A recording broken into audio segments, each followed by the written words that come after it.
Hey y'all, welcome back for another live recitation and interpretation with the School of Smirk. I'm Daniel. Um, I'm gonna try to keep this one as short as possible because the video's been getting pretty long. And in order to do that, I might cut the interpretation off in the middle. We'll see what happens.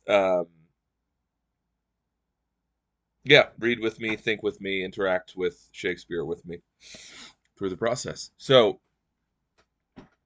today we're gonna do Sonnet 55. William Shakespeare's Sonnet 55. So let's start by reciting it. Not marble, nor the gilded monuments of princes shall outlive this powerful rhyme, but you shall shine more brightly in its contents than unswept stone besmeared with sluttish time. When wasteful war shall statues overturn, and broils root out the work of masonry, not Mars his sword, nor war's quick fire, shall burn the living record of your memory.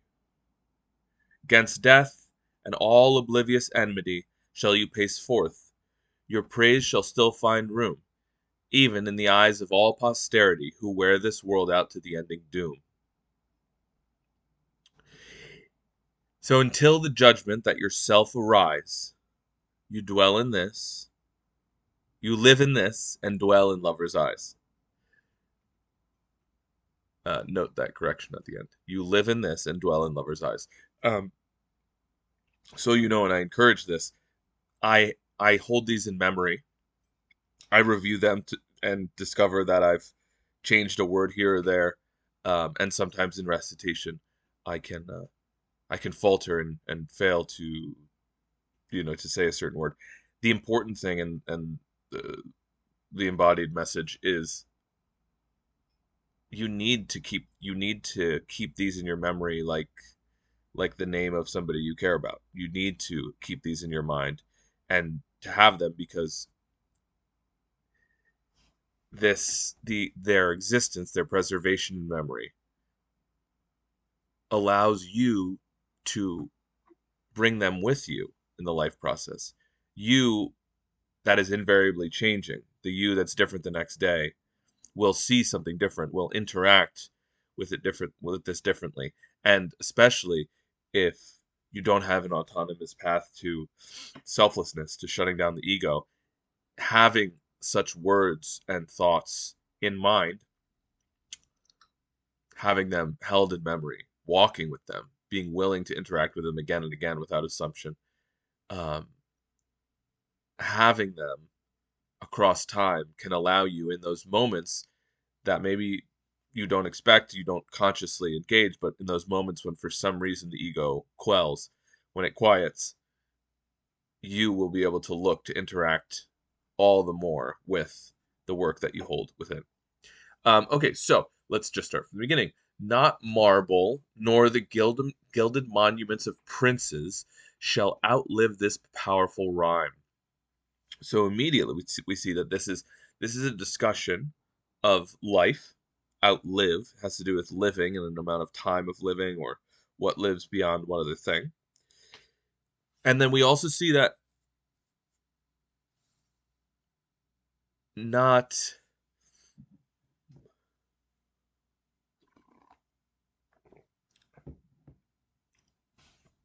it's interesting to see that it's also a discussion of princes or and monuments.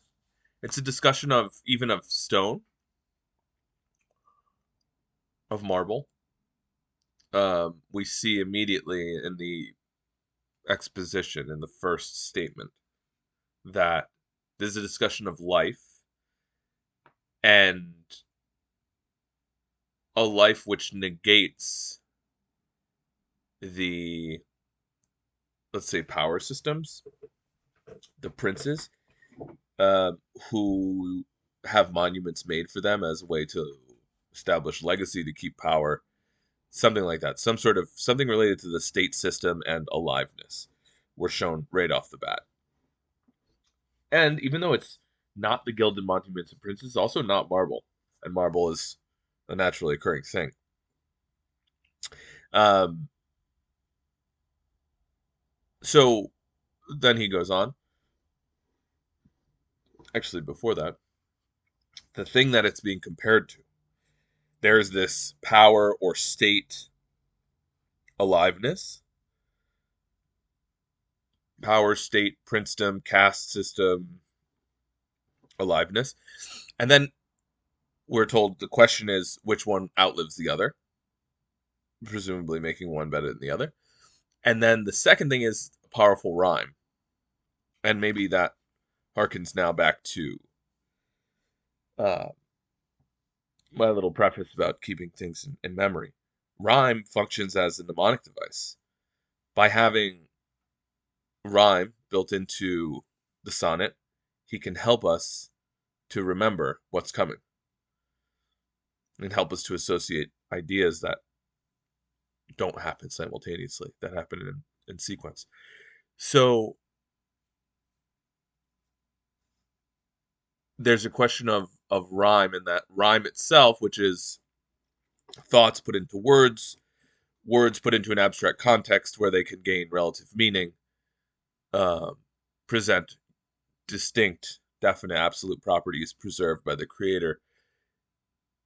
He shows that rhyme, writing, the word, abstract creation, poetry, literature, and all of this as thought, and then thought which intentionally instills in itself, in its presentation, mnemonic devices to support its ongoing or perpetuated existence as a psychoenergetic phenomenon in the reader, that all of these, this thought and the way it's presented and the thought that it should become held and holdable in the future, are all powerful, that they are consequential. So suddenly see that thought, energy, the energetic variables and relationships which constitute an abstract plexus, which is an artistic creation, that these are considered powerful and more powerful by comparison, in that they will outlive the other things. They outlast somehow. They're more enduring. They're more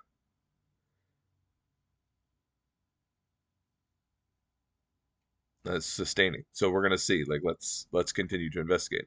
What we're doing is we're looking at what is most particularly there. What what are the fundamental relationships, the fundamental properties between the chosen variables, the words, their ordering, their relationship to each other, their relationship to the topics presented. The topics presented are variables themselves. All of these, we have to look and find the most irrefutably particular truths within them, to see every aspect, and in that to see most particularly what each thing is. That's going to be the true. That's going to be a selfless interpretation of the art, which doesn't limit it. Every single unique individual that looks at a creation will have a unique interpretation, but they will only have a unique interpretation of that work if they look at it selflessly. That is, what the work is unchanging. It is always exactly the same. It's 100% preserved. It is always exactly that which it is. And so, in order for us to come into unique interaction with it, to give it the chance to interact with us in a present that is otherwise impossible, that has not happened before, we have to see that which it most irrefutably particularly is. So, our first responsibility as an interpreter, for all of us, for everyone across human history, when you look when you look into the work, you must find that which it most irrefutably particularly is first, those fundamental properties between the relationships. You must understand all that it is not, everything that it is, from as many aspects as possible. Only then have you revealed that which the work is. First, we must, with rigorous scrutiny fueled by praise, look at what the work absolutely is. Nothing else. What is there irrefutably? At that point, your unique self, gets to come into an interaction with the work. If you don't reveal that which the work irrefutably particularly is, there's nothing to come. You're just interacting with yourself still. Once you reveal what is irrefutably particularly there, the fundamental relationships, all of the properties between all of the aspects of the creation that are irrefutable, then you can come into interaction with the work. which will invariably be unique because your unique self, even yourself tomorrow, will be a different self than the one you are today.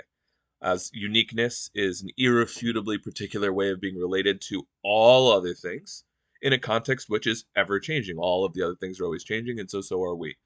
All of everything's uniqueness is always changing, and it's an irrefutable particularity. We all know that everything's absolutely specific. However, we also know that everything's changing. And so we have to understand that that uniqueness, that individuality, that character, that absolute, irrefutably particular detail, character specificity is something that's always changing. And so that there's a limitlessness in the specific. Um, so remember to first see that which it particularly is. And that's a lot of what I'm doing. I'm just demonstrating or embodying that act of attempting to see what is only there, not up to me, what is there. And then to interpret from there, to apply my own meaning and understanding of what these properties might be the isomorphism of. What might these properties be in analogy? So then he goes on, but you shall, okay, not marble, nor the gilded monuments of princes shall outlive this powerful rhyme. We see some of the implications of rhyme and thought, and of that the comparison being made, or the didactic example being shown, is that we're comparing this to physical things, to marble. We're comparing it to natural things, to marble and stone. We're comparing it also to the actions or intents. The power concept, we're showing it to the power concept of princes, of people attempting to control spaces and places and peoples and cultures. That is the comparison being made of the value or the purpose in legacy or immortality. Um, that is the comparison being made. So onwards.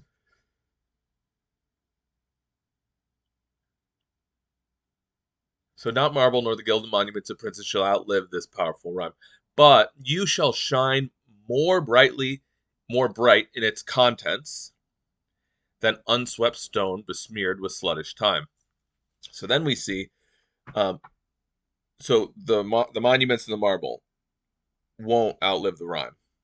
Rather, but you shall shine more bright in its contents than unswept stone besmeared with sluttish time. So then there's immediately arises the question of you. Who's you?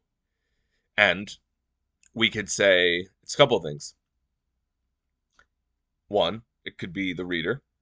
You shall shine. He's talking to you. Maybe when you read it, you see you. This is an interesting.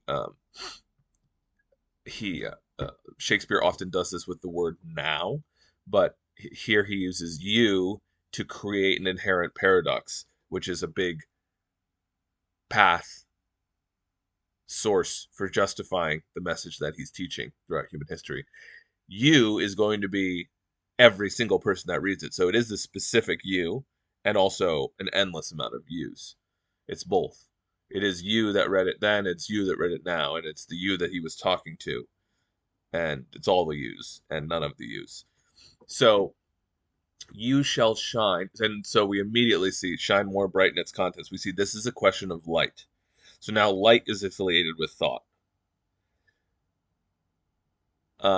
And the achievement, the outliving, has to do with this light.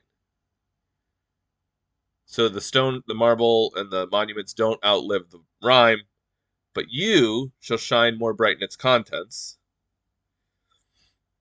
And so we see, okay, it could be this you, this paradoxical you of all potential readers. It could also be a character that he's talking about, an entity, um, it could be an archetypal character. It could be a character that everyone knows. It could be a message, or it could be his message itself. It could be the thought itself. You shall shine more bright in its contents um, than unswept stone besmeared with sluttish time. And so then we see this thing that would shine more bright, whether it's a message or it's the individual coming into interaction or someone else, someone we all know. And so also we see there like a little potential trinity arise, potential uh, threefold manner of being. Um,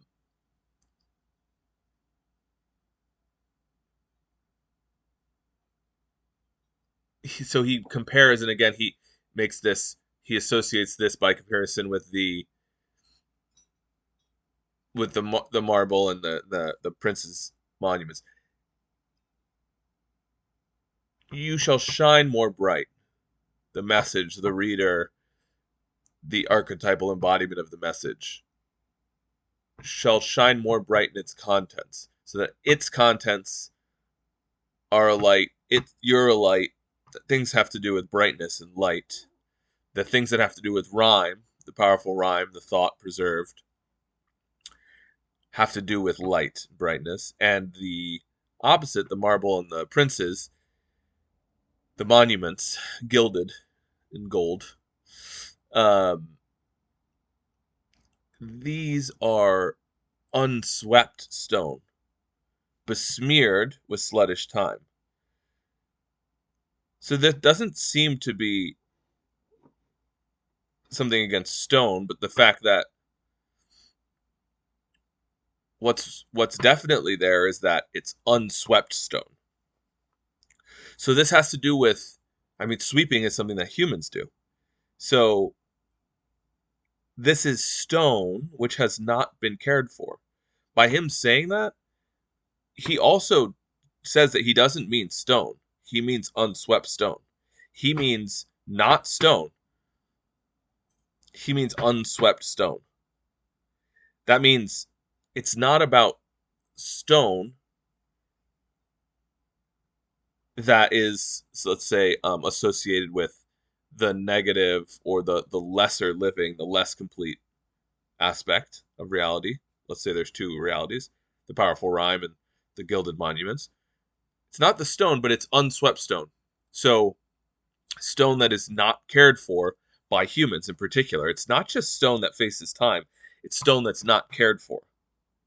And therein lies further potential implications. Unswept stone besmeared with sluttish time. And so what we see, what would happen to stone is that dust, dirt, these small, minuscule fragments, these little parts which float about and slowly, gradually land, they themselves, of infinite and of an infinite sort of nature. They themselves, when we see them floating in the air, there's an endless number. We just can't believe how many there are. We simply can't count, kind of like the grains of sand on all the beaches, or the droplets of water in the ocean. Um, we see that, um,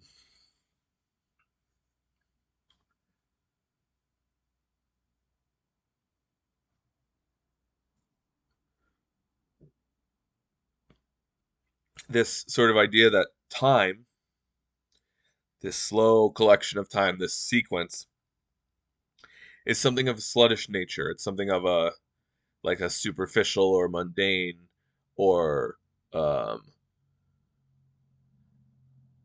uh, yeah, let's say that, just of a superficial nature, of a lacking nature, of a, yeah, immediately gratifying, unsustainable, um, incomplete nature. This sluttish time, it besmears stone when we allow it to collect. When stone is not cared for by humans, which presumably is, that's what's implied in unswept stone, what happens is it gets time to collect on it. Time in the form of dust and dirt and all these other things that would be swept away. And it's when we go and look at, you know, one thing, and this is directly related to, Puck, and Puck sweeping the dust under the door, um, in the end of Midsummer Night's Dream. But one of the big ideas here is that it is when we allow dust to settle and be collected, that it becomes something that we can count, something we can analyze, something we can prove what happened that night, something through which we can prove what happened that night. If he doesn't sweep the dust under the door, we can count, we can try to define and limit and make a final singular answer regarding what happened. We can count the sluggish time in the debris that has collected on the stone. And it's this analysis or necessity to prove or define or limit, which is sort of the antithesis or the embodiment of the lack of understanding the message being passed.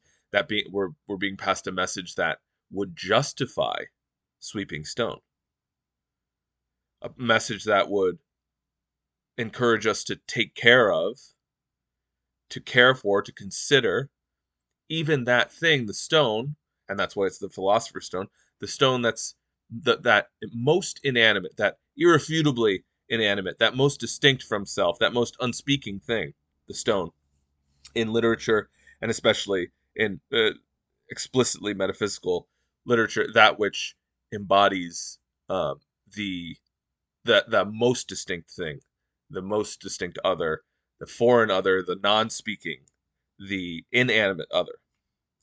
The rock is more than an animal, for instance, and that's why we use the rock to make it irrefutably particular, the stone, that we're talking about an interaction, a caring, a considering, a giving to the distinct, the inanimate and the distinct, the unspeaking, to treat them as if they could speak without assumption regarding their potential, um, which is a reflection of the implications of the message that all things of every type, state, and nature have an equally limitless potential for meaning, value, truth, consequence. And so we see that he says, by interacting with this work, by interacting with these thoughts, this powerful rhyme, um, you'll shine, all of posterity will shine, or the one who taught him the message itself, um, will shine more brightly in its contents than unswept stone. That is, when humanity is in a condition which doesn't care for things which are distinct from it, um, which then becomes besmeared with sluttish time. It piles up the evidence of time and allows us to look at it and say, well, this has been here for exactly this many years, and this is what happened based on our analysis of the dust. Our This is also what makes us not treat the rock, the stone, as if it has an equally limitless potential. It is the same drive that the ego has that defines the stone as this thing cannot speak, I know it, also goes and looks for proof, tries to define and control everything, and so goes to the dust and tries to count the dust. We try to analyze and limit what we know is inherently limitless. And um, this is because the ego fears. It wants to control, gain immediate gratification of control and understanding of a world which it always recognizes. Humanity has always taken account of the fact that there are uncontrollable, unknowable, and definable factors and forces. And this gives us a sense of self-doubt, of contradiction within self. And so we have to only come to see that the message is showing us that um, a path to justifying indefinability, to becoming okay with this dual nature of reality, um, to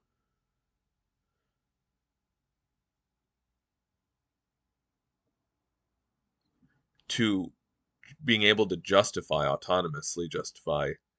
coming into a selfless, giving interaction with even the stone, something so distinct. Um, the path to this is not in analysis. It's not finding a single answer. There's no one answer. It's rather in that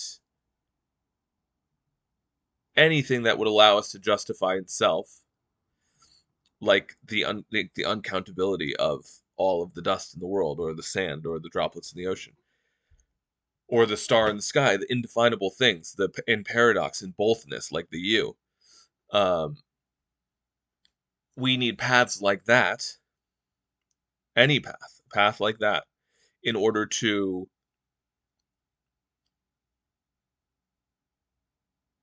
um, justify infinity, justify this some big message, this some big metaphysical messages in self, and so come to um, and it is that which brings us to the real psychological effect, according to Jung, which brings on the state of mind which can allow us to interact in this way with stone or with the energetic variables and the relationships between them, which make up an abstract plexus inside of an abstract context. And it's this which is pointed out by the fact that a stone can be besmeared with sluttish time, and that stone was unswept. The reason for it is that it was unswept. When you don't care for the stone, you're also allowing it to be besmeared with this superficial, mundane, temporary, lacking aspect of reality. Um, the one who doesn't care for the stone is also the one who would analyze the sluttish time upon it. Then he says, when wasteful war, and so we see, okay, yeah, this is a serious statement about war and power, and it puts into question. This is an aspect of the overall overarching message, putting into question things like war and power and princedoms. Um, when wasteful war shall statues overturn, that means all of these. There is an ongoing attempt at this power, and it only lasts. They get overturned. That's not the path to power. That's not really the thing we're looking for. It doesn't last. And yet, even in the face of seeing of themselves overturning the next statue, they will make a statue which will then be overturned. So it's this toxic cycle, let's say. Um, yeah, when wasteful and broils root out the work of masonry. Very interesting. We go back to the marble, and broils root out the work of masonry. That there is this the inherent effect of time on natural objects and beings.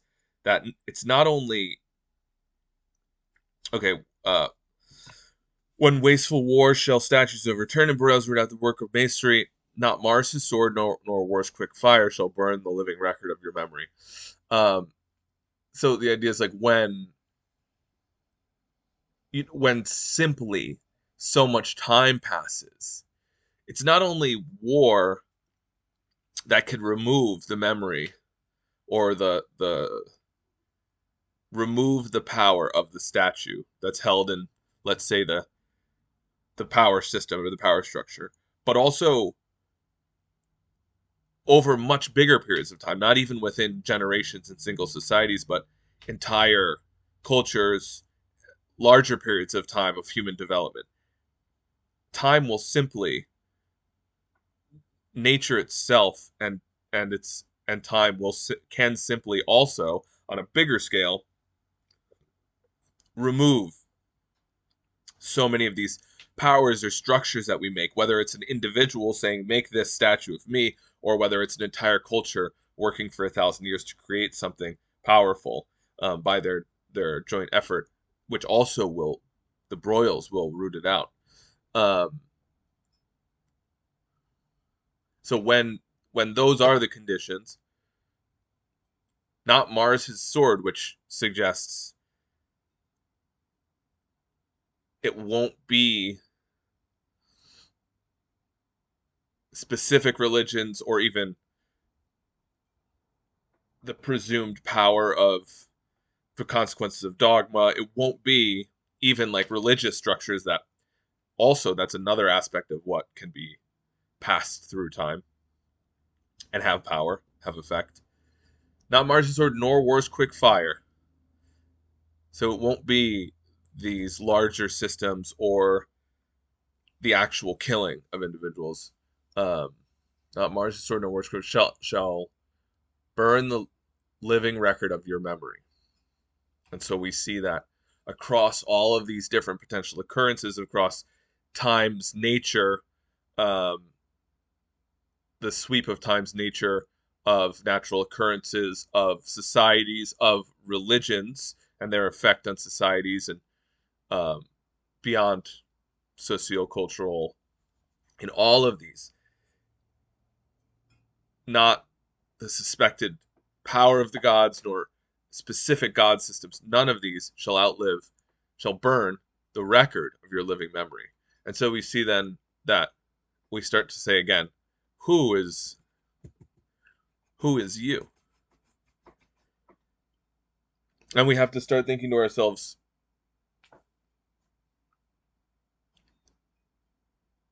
about record. I mean, this is the powerful rhyme, the contents of the work. So now we see that it's a record, something that's recorded somehow. There's written and oral traditions, um, but this is a recorded thing that can't be burned, not literally burned with war's quick fire, not burned or destroyed by certain cultural conditions, by the slow inherent destruction and elapsing time, not by you know it's not this is something that's recorded that can't be burned um, by these burned or destroyed by these factors, these inevitable factors and forces, something beyond that.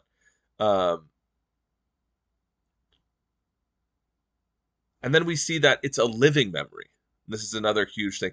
The record of whatever the you is, whether it's the creator, the message that the creator is passing from someone else, um, or the reader.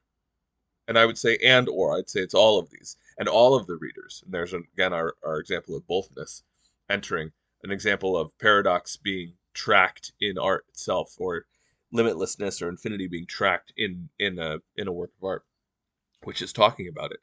Um,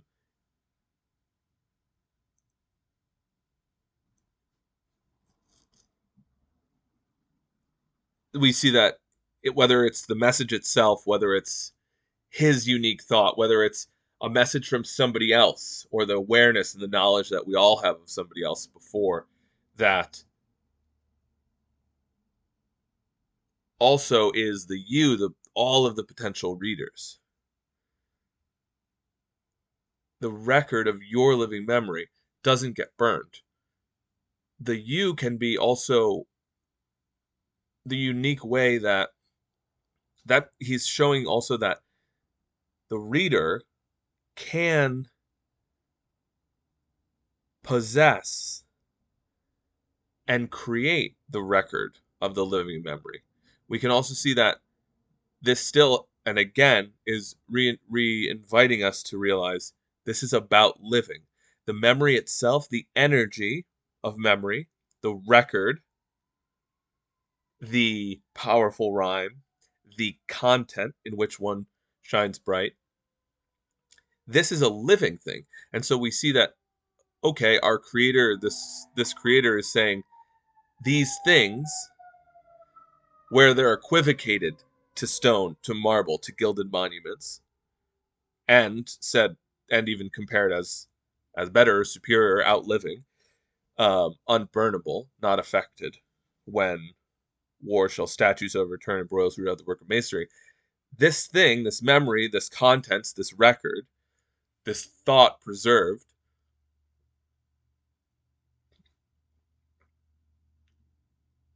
really interacts. That is, it lives. We're shown there that then it must be equivalent. Um, it's given equivalence to these other things, to ourselves and to other mundane, tangible entities. So it's this living memory, this memory of in thought, this powerful rhyme preserved as contents, the contents of a work, which is the thing that doesn't get burned by any of these things. This is the thing that isn't affected, that outlives. And what leads to it and what it can help us deduce is that we're being shown a different type of life, a different type of aliveness. And it has to do with the equivocation of energy and the recording of the written word. Taking our thought, writing it down, and that being able to really come into interaction with yous throughout all of posterity. And so he says, against death and all oblivious enmity. We're shown that this is against death. When we're thinking about our physical death and the wars that whose quick fire burns individuals, um, flip statues, this death, the thing we're talking about, is against that. It extinguishes it. It's not it. That is not. That's what we're overcoming. That's what we're outliving. And all oblivious enmity. That's all of this sense of we're better than you, this sense of distinction between things, between groups of people, let alone between the self and something like an inanimate object like a stone. Against all of this oblivious, he's showing us this enmity, this sense of I'm better than you, whether in caste, I'm superior to you as a prince, or I'm the one that deserves the power, or we are taking your place because you're different. In war, he shows that this is an enmity that's oblivious. They don't know why they're after this. They don't know why they feel the sense of enemy and distinction. Um, you shall pace forth against death and all oblivious enmity. So, despite all of this stuff, death itself, you shall pace forth. This thing, this you, this potential in posterity, in the mind, the creation, the messages itself, those who have embodied the creation of the past will pace forth. The contents, the record of a living memory, the awareness that memory is living, a thought itself can come into real interaction, otherwise impossible interaction, and so actually live in a condition of the future, otherwise impossible. You shall pace forth, your praise shall still find room in all posterity. Um, and so we're starting to, as we get towards the end of this, we're starting to see words like praise um, that can help guide. We begin to solidify in the final lines more about the meaning of all of these deductions we've made. With many things we've said, hey, so this could be this or this. It's getting pretty particular. We've got as close as we can. It looks like this or this has to be this or this. And this suggests this, and this might be any of these three things. And as we keep going, all of these potentials, all of these particularities we found become honed and shaped into even more absolute particularly. We gain more evidence and confirmation as we gain more variables in our plexus of how it is all interconnected and what each one most particularly is. More relations to them shows us more of what they are by relationship, more comparison, more connection.